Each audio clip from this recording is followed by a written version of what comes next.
Предприятие Димитър Маджаров за производството абсолютно на всички продукти се използва само единствено охладено месо от регламентирани кланици, което месо постъпва при нас като трупни половинки.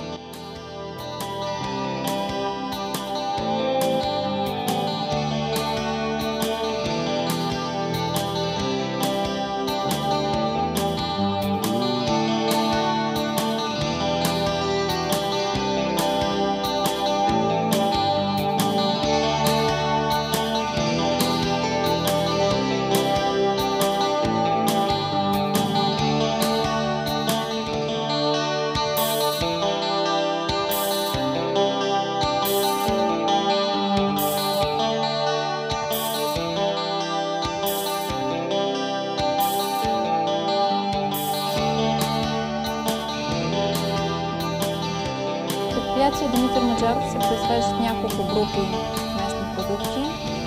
Основната и най-голямата група това са сурово сушени колбаси, след което следват трайни варено-пушени колбаси, малотрайни варено-пушени колбаси, сурово сушени от нераздробено месо и варено-пушени деликатеси от нераздробено месо. Също така се произвеждат и голямо количество местни разфасовки и млени меса.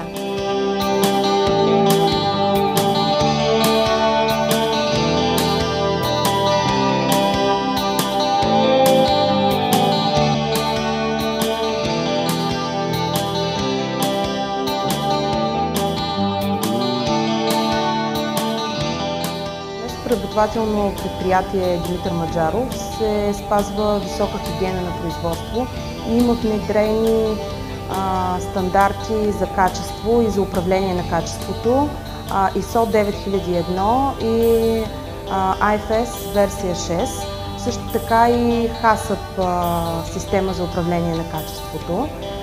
В производството се спазва много стриктно всички процедури, които съпътстват управление на качеството.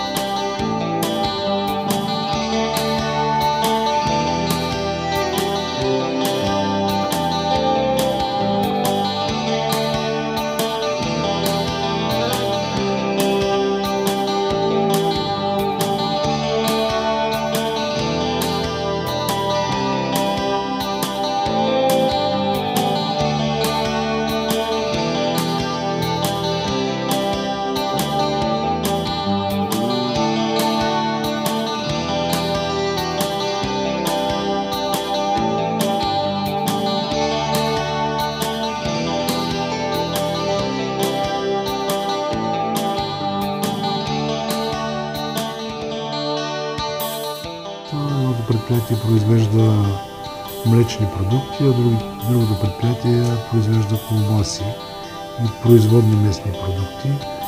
При млечните продукти технологията, която използваме, тя е, можем да кажем, над 90% близка до старите стандарти, които съществуват в България. Имаме сирена и кашкавали, които са по българския държавен стандарт.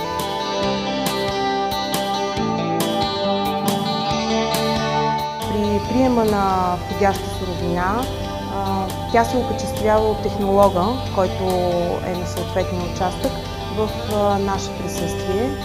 За да бъде приета суровината, тя трябва да отговаря на спецификацията за входяща суровина и на съответните показатели, засегнати в нея. Ако дори на един показател не отговаря суровината, тя се връща на доставчика.